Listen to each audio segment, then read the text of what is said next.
আসসালামু আলাইকুম। বিটিভি চট্টগ্রামের সংবাদে সবাইকে স্বাগত জানাচ্ছি। জাভেদ হোসেন। প্রথমে সংবাদ শিরোনাম। দীর্ঘদিন বন্ধ থাকার পর বাংলাদেশি কর্মীদের জন্য আবার খুলছে মালয়েশিয়ার শ্রমবাজার। বিতর্কিত সিন্ডিকেট ভিত্তিক নিয়োগ ব্যবস্থার ইতি টানার আশ্বাস সরকারের।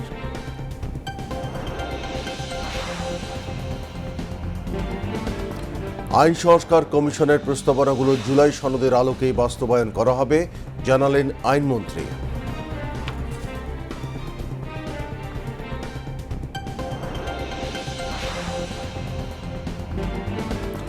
চট্টগ্রামের বাজারে ব্রয়লার মুরগি ও ডিমের দামে ঊর্ধ্বগতি, কমতে শুরু করেছে শাক সবজির দাম।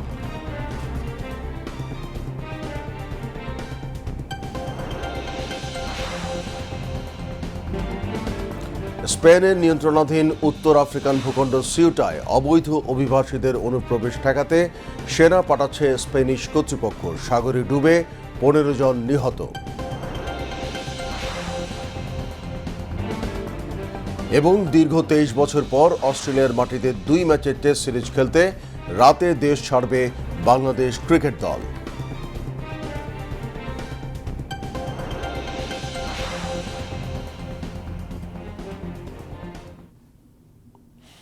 এতক্ষণ সংবাদ শিরোনাম শুনলেন, এবার বিস্তারিত।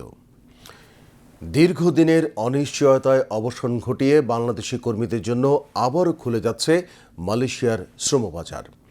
দুই দেশের উচ্চ পর্যায়ের বৈঠকে শ্রমিক নিয়োগের বিষয়ে নীতিগত ঐকমত্য হয়েছে।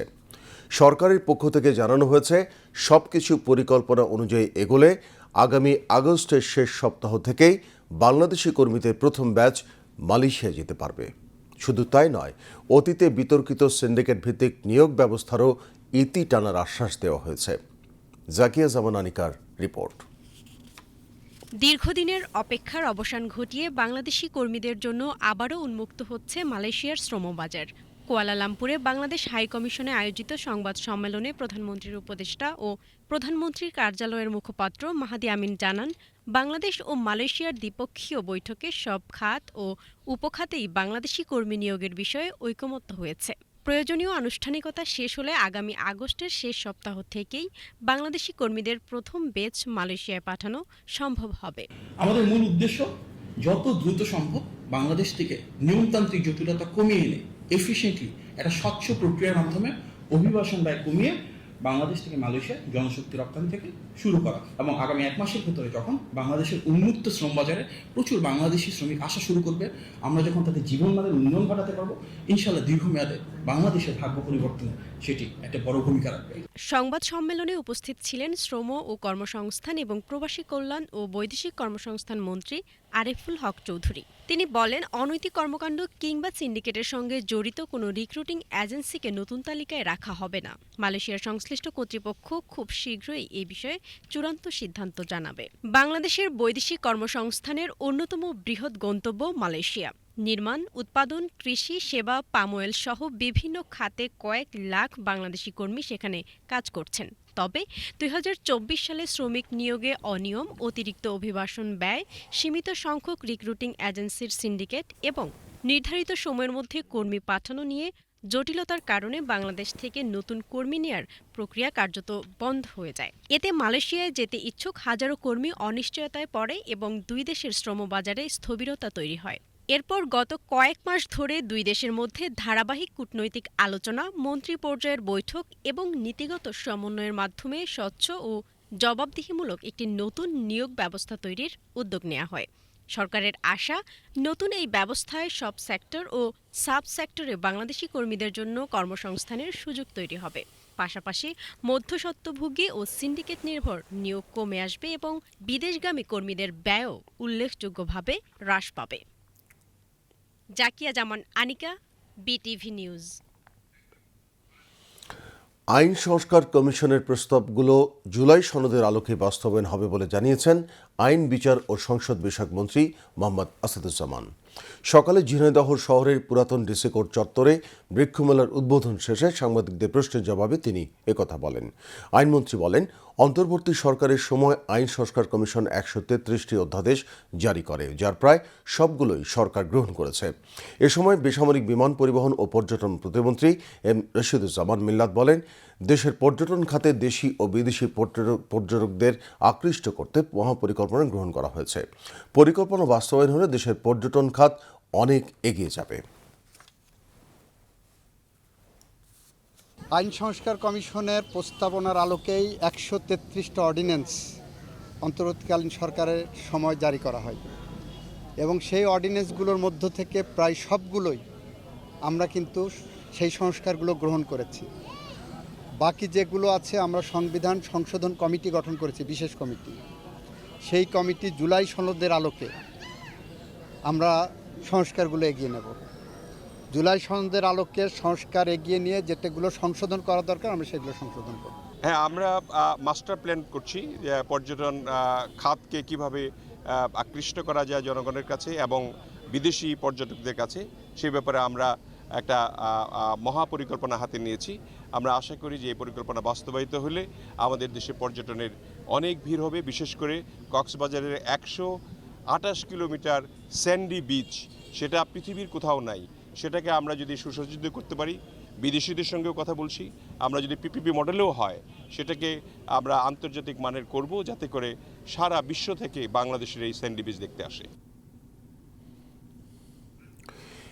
এক ছাদের নিচেই পাওয়া যাচ্ছে হজ ও ওমরা পালনের সাশ্রয়ী প্যাকেজ। সেই সাথে থাকছে না কোনো অনিবন্ধিত হজ এজেন্সির প্রতারণা করার সুযোগ। সকালে ঢাকার আগারগাঁওয়ে বাংলাদেশ চীনমৈত্রী সম্মেলন কেন্দ্রে জাতীয় হজ ও ওমরা মেলায় আয়োজকরা বলেছেন, মধ্যস্বত্বভোগী বা দালালদের প্রতারণা এড়িয়ে সরাসরি বৈধ এজেন্সির মাধ্যমে হজ ও ওমরা নিবন্ধন করার সুযোগ থাকছে দর্শনার্থীদের। এছাড়া মেলা চলাকালীন প্যাকেজ বুকিং দিলে বিশেষ ছাড় ও সুবিধার পাশাপাশি হজ ও ওমরা সংক্রান্ত ব্যাংকিং সেবা এবং আর্থিক প্রতিষ্ঠানের সহায়তায় রয়েছে বিশেষ ব্যবস্থা। বিস্তারিত শেখ আলীর প্রতিবেদনে। দেশের প্রায় ৯৬% হজযাত্রী বেসরকারি ব্যবস্থাপনায় হজ ও উমরা পালন করে থাকেন। হজ ও উমরা হাব সদস্যদের সরাসরি তত্ত্বাবধানে হচ্ছে হজ মেলা।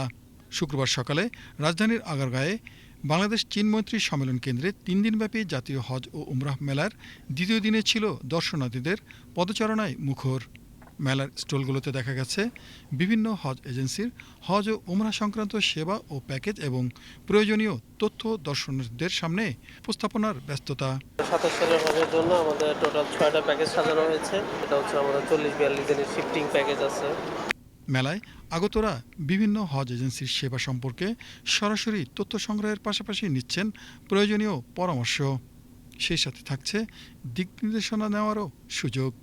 বুকিং এবং অন্যান্য আনুষঙ্গিক আরও এজেন্সিগুলো সব একসাথে দেখতে পাচ্ছি, তো সেখান থেকে আমরা সবার সাথে কথাবার্তা বলতে পারতেছি। অনেকগুলো হজ এজেন্সি থাকায় আমি সকলের কাছ থেকে প্যাকেজগুলো নিতে পারতেছি, সকল সম্পর্কে জানতে পারতেছি, কে ভালো দিচ্ছে, কে কীরকম সার্ভিস দিচ্ছে। একসাথে নিচে আমরা সব তথ্য এখানে পেয়ে যাচ্ছি।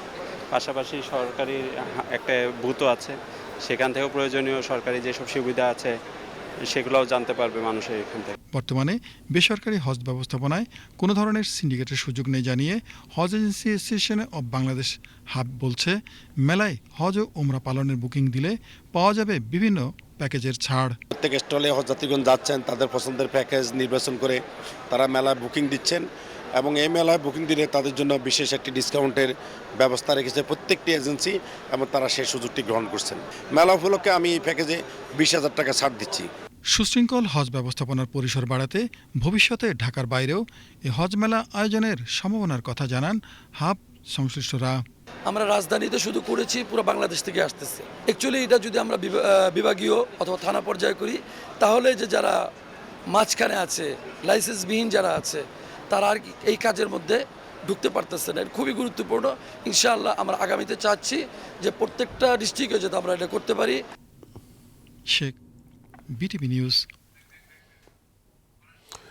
সাম্প্রতিক বন্যায় চট্টগ্রামের কাঁচা বাজারে শাকসবজির দাম বাড়লেও তা এখন কমতে শুরু করেছে।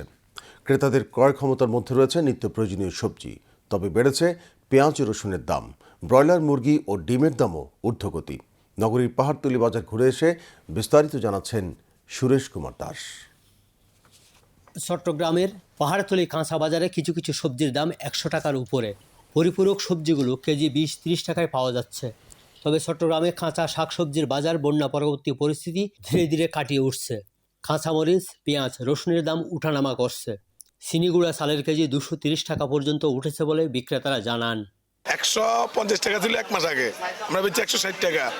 এরপর হয়েছে যে 170 টাকা ছিল 180 টাকা বেচি, দুম করে এখন 180 টাকা হয়ে গেছে, 190 টাকা বেচতে হইতেছে। খোলাটা 190, 180, প্যাকেট 220 টাকা। পটল 50 টাকা, লব্বাসা 100 টাকা, তিত করলা 100 টাকা, মিষ্টি কদু 50 টাকা, বাইগন 120 টাকা, এটা 60 টাকা, কাঁকরোল 80 টাকা, টমেটো 90 টাকা। এখন দাম সবজির দাম অনেক বেশি, এখন প্রত্যেকটা জিনিসের দামই বেশি। তো গত সপ্তাহে এরকম বেশি ছিল আর কি। আজকে তো এই বাজারে আসলাম মাত্র, তবে আজকে কিছুটা কম মনে হচ্ছে আর কি। বাজারে দিন দিন বাড়ছে ডিমের দাম। বন্যা পরবর্তী সময়ে ডজন প্রতি ডিমের দাম বেড়েছে প্রায় 40 টাকা। একইভাবে ঊর্ধ্বমুখী ব্রয়লার মুরগির দাম। ডিমের দাম আজকে এক সপ্তাহ ধরে ঢেলেই বাড়ে, প্রত্যেক দিনে বাড়তে আছে। খুচরা এটা লালটা চলে 145 টাকা, আর দেশি চলে 250 টাকা, এটা চলে 190 টাকা, আর কয়েল ফাঁকি চলতেছে 80 টাকা প্যাকেট। সাদা ডিমটা খুচরা 130 টাকা। যে 10-12 দিন বৃষ্টি হচ্ছিল না, বৃষ্টির আগের থেকে বৃষ্টি যখন পড়ছিল তখন দাম বাড়ছে। তারপর থেকে আমরা 55 টাকা আসছিল, 150 টাকা ছিল। বৃষ্টির কারণে ওই তো খামার টামার ইয়ে গেছে না, এই জন্য। বিক্রেতারা বলছেন বন্যা পরবর্তীতে মাছের দামও বেড়েছে। বিশেষ করে মিঠা পানির 160-170 টাকার মাছের কেজি এখন 240 টাকা বিক্রি করছেন বলে ব্যবসায়ীরা জানান। চট্টগ্রামের পাহাড়তলী বাজারে গরুর মাংস প্রতি কেজি সর্বোচ্চ 950 টাকা। বাজারে মাছের দাম একটু হালকা বেশি আছে, কারণ বন্যার কারণ, পানির কারণ। রুই মাছ, তেলাপিয়া মাছ, মাল মাছ 240, তার ফোয়া মাছ 280, বড় রুই 280, সুরমা 280, পাবদা 240, ইলিশ মাছ 1500। রান্নার মাংস 950 টাকা করে, সিনা মাংস 750 করে, আর মুসের মাংস 800-1000 টাকা করে। আসলে গত সপ্তাহের চেয়ে এই সপ্তাহে দ্রব্যমূল্যের ঊর্ধ্বগতি, কারণ মানুষের নাগালের বাইরে, সাধারণ মানুষের যে ক্রয় ক্ষমতা তার চেয়ে বাহিরে, এ হলো কথা। কারণ এটার দিকে আসলে গভর্নমেন্টের জোর দেওয়া উচিত। সব কিছুর দাম বাড়ছে ইদানিং। আজকে 15 দিন ধরে এভাবে বৃষ্টির পর থেকে অনেক দাম, 130-40-এর নিচে কোনো তরকারি নাই। বন্যা পরবর্তীতে চট্টগ্রামে শাকসবজি, মাছ, মাংস ও ডিমের দাম বেড়ে যাওয়ায় সাধারণ ক্রেতারা কেনাকাটায় হিমশিম খাচ্ছেন। তারা মনে করছেন শুধু বন্যার কারণে দাম বাড়ছে তা নয়, ন্যায্য মূল্য সমন্বয় করার দায় আছে সংশ্লিষ্ট কর্তৃপক্ষের। সুরেশ কুমার দাস, বাংলাদেশ টেলিভিশন, চট্টগ্রাম। এবার আন্তর্জাতিক সংবাদ।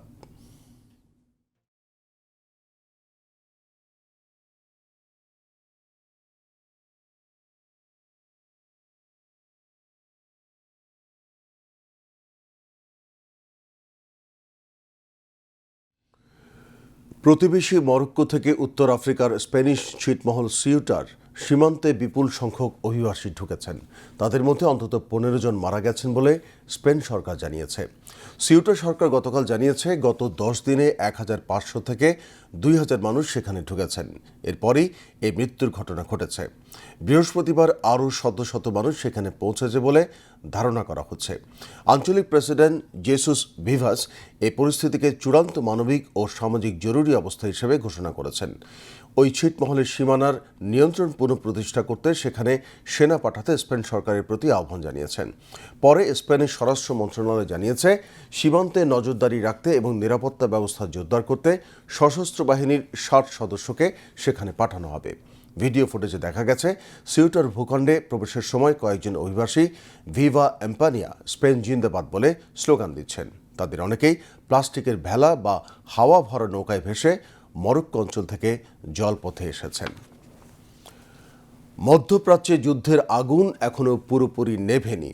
গাজায় যুদ্ধবিরতি ও হামাসের নিরস্ত্রীকরণ নিয়ে যুক্তরাষ্ট্রের নতুন উদ্যোগের কথা জানিয়েছেন প্রেসিডেন্ট ডোনাল্ড ট্রাম্প। তবে সেই পরিকল্পনা বাস্তবায়নের শর্ত নিয়ে এখনও একমত নয় হামাস ও ইসরায়েল। একই সময় ইরানকে ঘিরেও উত্তেজনা পুরোপুরি শেষ হয়নি। যুক্তরাষ্ট্র ও ইরানের মধ্যে কূটনৈতিক যোগাযোগ চললেও সামরিক প্রস্তুতি অব্যাহত রয়েছে। আর গাজায় চলছেই মানবিক সংকট। বিস্তারিত জাকিয়া জামান আনিকার ডেস্ক রিপোর্টে।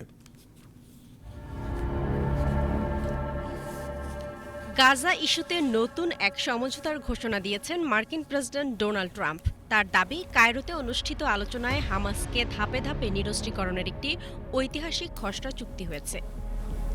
পরিকল্পনা অনুযায়ী গাজায় নতুন একটি সামরিক ফিলিস্তিনি প্রশাসন গঠনের পাশাপাশি ধীরে ধীরে ইসরায়েলি সেনা প্রত্যাহার, আন্তর্জাতিক শান্তিরক্ষী বাহিনী মোতায়েন এবং বিপুল মানবিক সহায়তা পৌঁছে দেওয়ার রূপরেখা রয়েছে। তবে এই ঘোষণার পরই অনিশ্চয়তার কথাও সামনে এসেছে। হামাস জানিয়েছে, ইসরায়েল যদি নিজস্ব প্রতিশ্রুতি বাস্তবায়ন না করে তাহলে নিরস্ত্রীকরণের প্রশ্নই আসে না। অন্যদিকে ইসরায়েল বলছে, গাজা সম্পূর্ণভাবে সামরিক শক্তিমুক্ত না হওয়া পর্যন্ত কোনো চূড়ান্ত সিদ্ধান্তে পৌঁছানো সম্ভব নয়। ফলে আলোচনায় অগ্রগতির দাবি থাকলেও বাস্তবায়নের পথ এখনও জটিল। এদিকে গাজায় সামরিক অভিযান পুরোপুরি থেমে যায়নি। বিভিন্ন এলাকায় ইসরায়েলি হামলায় বেসামরিক হতাহতের খবর পাওয়া যাচ্ছে। যুদ্ধবিরতির আলোচনা চললেও মাঠের পরিস্থিতি এখনও উত্তপ্ত থাকায় মানবিক সংকটও অব্যাহত রয়েছে।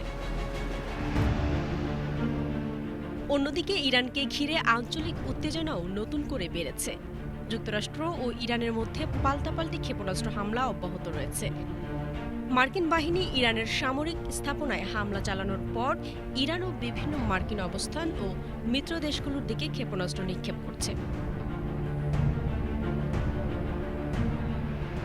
এর প্রভাব পড়ছে উপসাগরীয় অঞ্চলের নিরাপত্তা, আন্তর্জাতিক জ্বালানি সরবরাহ এবং বৈশ্বিক অর্থনীতিতে। বিশেষ করে হরমুজ প্রণালীতে জাহাজ চলাচল ব্যাহত হওয়ায় বিশ্ববাজারে জ্বালানি নিয়ে নতুন উদ্বেগ তৈরি হয়েছে। বিশ্লেষকদের মতে, গাজা ও ইরান সংকট এখন একই আঞ্চলিক নিরাপত্তা সমীকরণের অংশ হয়ে উঠেছে। কূটনৈতিক প্রচেষ্টা অব্যাহত থাকলেও সামরিক অভিযান পুরোপুরি বন্ধ না হওয়ায় যে কোনো সময় পরিস্থিতি আবারও জটিল হয়ে উঠতে পারে। জাকিয়া জামান আনিকা, বিটিভি নিউজ। ইয়েমেনের হুথি বিদ্রোহীদের বিরুদ্ধে সমুদ্র স্থলপথে বড় ধরনের সামরিক অভিযান চালানোর প্রস্তুতি নিচ্ছে সৌদি আরব। বিভিন্ন ইয়েমেনি সূত্রে বরাতে আন্তর্জাতিক গণমাধ্যমে এই তথ্য প্রকাশ করা হয়েছে। ধারণা করা হচ্ছে, লোহিত সাগর দিয়ে সৌদির তেল রপ্তানি কার্যক্রমে হুথিদের সম্ভাব্য বাধা মোকাবেলায় এই উদ্যোগ নেওয়া হয়েছে।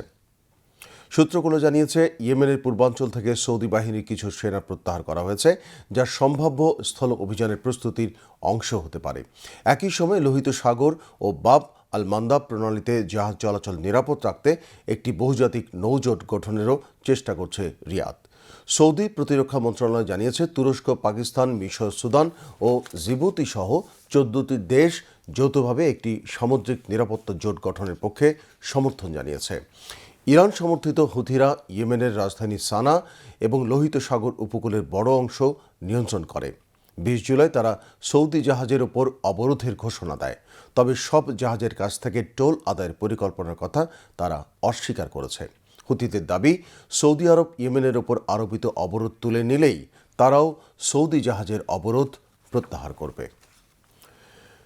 পাকিস্তানের দক্ষিণ পশ্চিমাঞ্চলীয় বেলুচিস্তান প্রদেশের একটি কয়লা খনিতে বিস্ফোরণে অন্তত 32 জন শ্রমিক নিহত হয়েছেন। এই ঘটনায় আরও 10 জন খনির ভেতরে আটকা পড়েছেন। গতকাল বেলুচিস্তানের রাজধানী কোয়েটার উপকণ্ঠে এ দুর্ঘটনা ঘটে।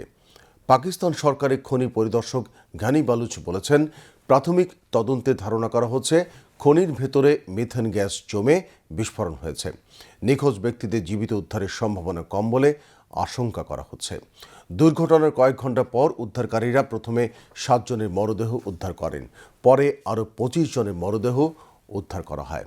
প্রাদেশিক দুর্যোগ ব্যবস্থাপনা কর্তৃপক্ষ জানিয়েছে, খনির ভেতরে আটকে পড়া শ্রমিকদের উদ্ধারে অভিযান অব্যাহত রয়েছে। আবারও দেশের খবর। এবার সংবাদের সত্যতা যাচাই ভিত্তিক পরিবেশনা ফ্যাক্ট চেক। সত্য জানুন।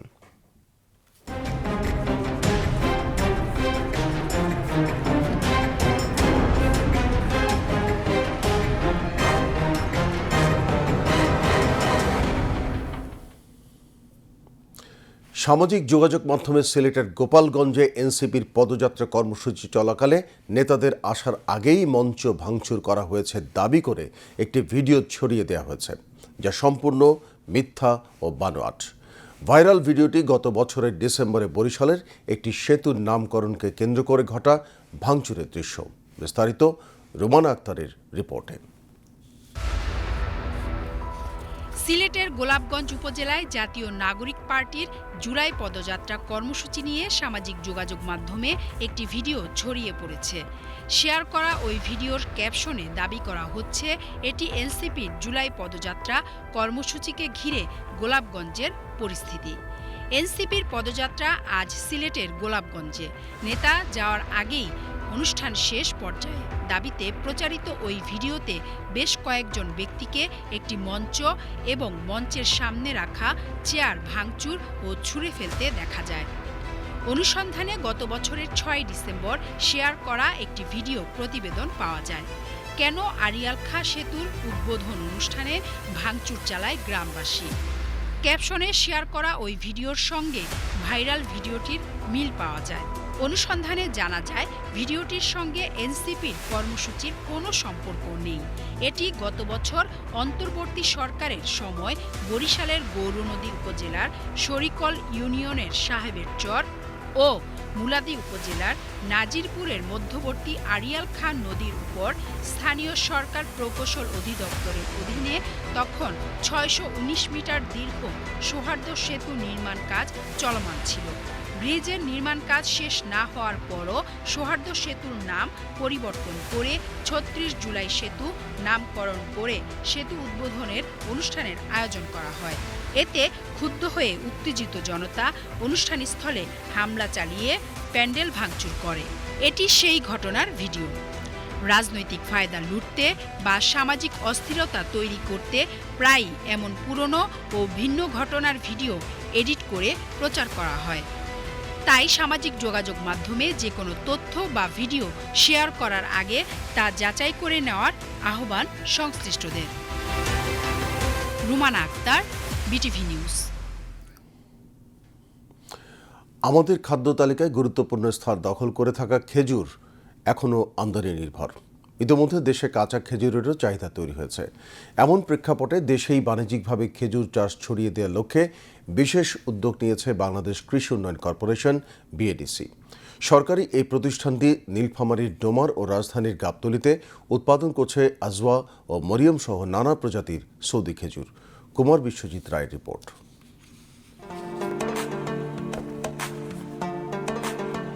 খেজুর পুষ্টি সমৃদ্ধ একটি ফল। বাংলাদেশে এর চাহিদা ব্যাপক। বিশেষ করে রমজান মাসে এর চাহিদা হয়ে পড়ে ৩ গুণ। আমদানি নির্ভর এই খেজুর উৎপাদনে বাংলাদেশ কৃষি উন্নয়ন কর্পোরেশন বিএডিসি নতুন রূপে গ্রহণ করেছে একটি প্রকল্প। মরুভূমির দেশ সৌদি আরবের ঐতিহ্যবাহী খেজুরের চারা এনে এদেশের মাটিতে রোপণ করে ফলন ফলাতে চেষ্টা করছে বিএডিসি। এই চারাগুলোর মধ্যে অনেক খেজুর ধরছে। একটা এখানে আছে আজওয়া, ওই পাশে আছে বাড়ি, তারপর আছে ডিগলের নূর, ওই পাশে আছে মরিয়ম। এই খেজুরগুলো এক একটা ঝুঁকার মধ্যে দেখা যায় যে 10 থেকে 20 কেজি খেজুর ধরতেছে এবং একটা গাছে প্রায় 8-10টা বাঁধা আসতেছে। 5 বছরেই এই ফলন হচ্ছে। আমি আশা করি ভবিষ্যতে এই খেজুরগুলো বড় হইলে এটা অনেকাংশেই বাংলাদেশে খেজুরের চাহিদা পূরণ করবে। বিশেষ করে মাতৃ গাছের চারা সংগ্রহ করে এর পরীক্ষামূলক চারা উৎপাদনের জন্য প্রথমে রংপুরের ডুমার এলাকায়, পরবর্তীতে Gabtali Goidartek tissue culture lab প্রতিষ্ঠানের সামনে এই খেজুরের বাগান করেন। আমরা খেজুরের চারা উৎপাদনের কর্মসূচি হাতে নিয়েছি। আমাদের এই মিরপুরে এবং ডুমারে 2টি বাগান হয়েছে খেজুরের। অ্যারাবিয়ান খেজুরগুলো কি সুন্দর থুকায় থুকায় ধরে আছে। একটু যত্ন করলেই গাছে প্রচুর পরিমাণ খেজুর হয়। এই খেজুরের চারা যাতে অ্যাভেলেবেল হয়, চাষি পর্যায়ে যাতে চারা পাওয়া যায়, সেজন্য আমাদের একটা প্রকল্প রয়েছে। সেই প্রকল্পের মাধ্যমে এর কাজ চলছে। বাজারে কিন্তু কাঁচা খেজুরেরও একটা মার্কেট তৈরি হয়েছে। আজকে যদি বাজারে যান দেখবেন ব্যানের মধ্যে বা ফলের দোকানে সুন্দর করে ধরে ধরে কাঁচা খেজুর সাজানো আছে এবং এটা পুরোটাই আমদানি হয়ে আসছে। এবং আমাদের দেশে এভাবে খেজুর হচ্ছে। এভাবে যদি দেশের আনাচে কানাচে বাগান করা যায় তাহলে কিন্তু সেই আমদানিটা আর হবে না। এই খেজুর চারা উৎপাদনে এখানে রয়েছে টিস্যু কালচার ল্যাব। সৌদি খেজুরের tissue culture plant grade production করা এবং প্লান্ট গ্রেড সারা বাংলাদেশে ছড়িয়ে দেওয়া। বিভিন্ন জাতের খেজুরের একটা মাতৃবাগান আমরা প্রতিষ্ঠা করেছি। মিরপুর ল্যাবে এবং ডোমার ল্যাবে আমাদের 2টা মাতৃবাগান হয়েছে। সঠিক পরিকল্পনা, গবেষণা এবং বিএডিসির উদ্যোগের মাধ্যমে সৌদি জাতের খেজুর হতে পারে বাংলাদেশের কৃষির নতুন সম্ভাবনার দ্বার। কুমার বিশ্বজিৎ রায়, ডেস্ক রিপোর্ট, বিটিভি নিউজ। এবার খেলার খবর।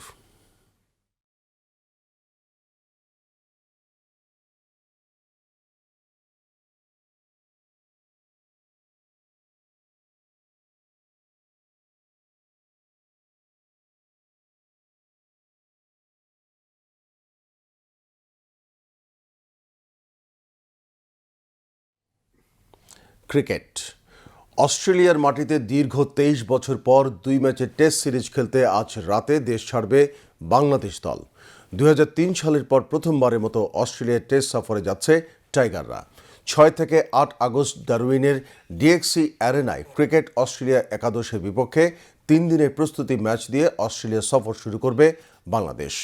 13 আগস্ট থেকে ডারউইনের মারারা ক্রিকেট গ্রাউন্ডে প্রথম টেস্ট খেলতে নামবে বাংলাদেশ ও অস্ট্রেলিয়া। এরপর 22 আগস্ট মাকাই সিরিজের দ্বিতীয় ও শেষ টেস্ট খেলবে দুদল।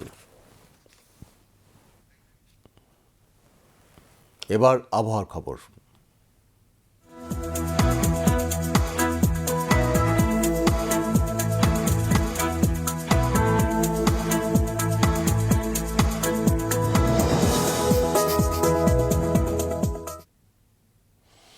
পতেঙ্গা আবহাওয়া অফিস জানিয়েছে আগামীকাল সন্ধ্যা 6টা পর্যন্ত চট্টগ্রাম ও পার্শ্ববর্তী এলাকায় আকাশ আংশিক মেঘলা অথবা সাময়িকভাবে মেঘাচ্ছন্ন থাকতে পারে।